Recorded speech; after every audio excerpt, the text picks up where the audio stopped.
Witnessing a planetary alignment, an aurora borealis, or Halley's Comet are some of the rarest phenomenons that man can witness during his lifetime.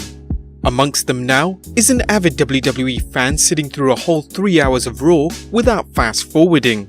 Watching an entire episode of Monday Night Raw has become harder and harder to do each week, as watching through the 3-hour show on Monday night has become a laborious and painful task. However, this week's edition of Monday Night Raw was awarded the prize of the worst show of 2018. Raw's acting general manager Baron Corbin would hijack the show, as 1/3 of it was devoted just to him and his match against Finn Balor.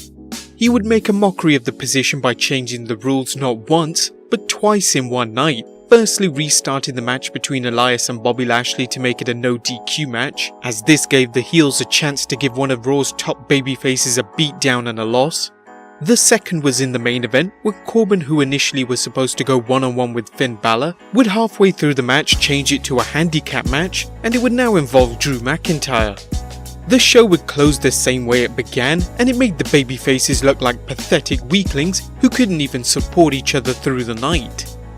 Both Nia Jax and Ronda Rousey would deliver some of the cringiest promos of the year, with Nia's impression coming only second to Roman Reigns' suffering succotash promo.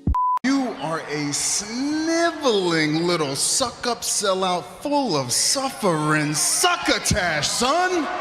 A weird backstage promo saw Dean Ambrose getting his inoculations in the backside for next week's show. And not only this, but its dreadful tag team division and a promo involving Alexa Bliss, Sasha Banks and Bayley were just some of the reasons to change the channel. Apart from Drake Maverick's potty training on Rude's robe and the decent 900th encounter between Seth Rollins and Dolph Ziggler, the show was an utter farce. Immediately after the show, fans would take to Twitter and rip into it. Host of Solomonster Sounds Off Jason Solomon tweeted, "I'm not even bothering with a poll tonight, maybe the worst Raw I've ever seen, and I'm not waiting until Sunday to record." Aaron Rift of NoDQ.com also had some harsh words to say. "For years people have told me, if you don't like Raw, don't watch it. I am finally listening to them. Next Monday I'm officially saying F Raw. I won't be watching, and I won't be doing a no DQ live stream. I'll be losing money, but I feel it's time to take a stand." Angry fans would even take to troll on Wikipedia by editing the Milwaukee, Wisconsin page.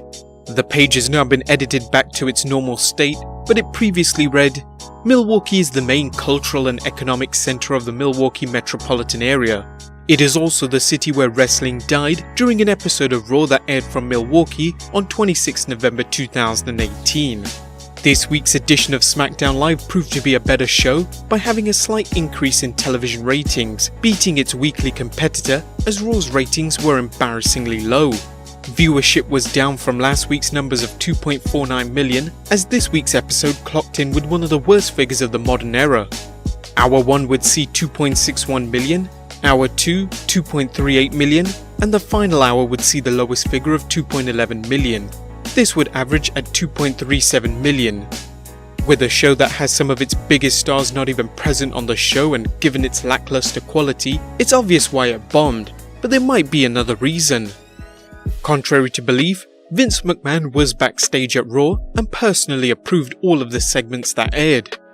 However, since Roman Reigns' leave of absence and Brock Lesnar only signed for limited dates, WWE had placed all their eggs into one wrestler, the monster among men Braun Strowman. Strowman is currently out with an injury, and WWE simply don't know how to work around it.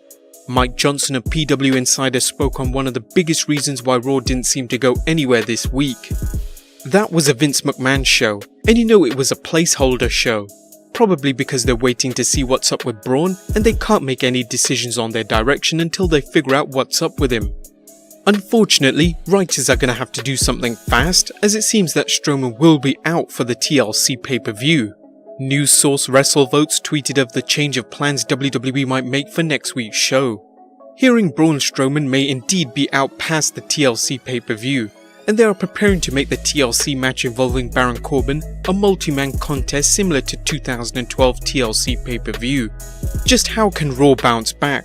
Get rid of Corbin as a manager? Let babyfaces come out on top for a change?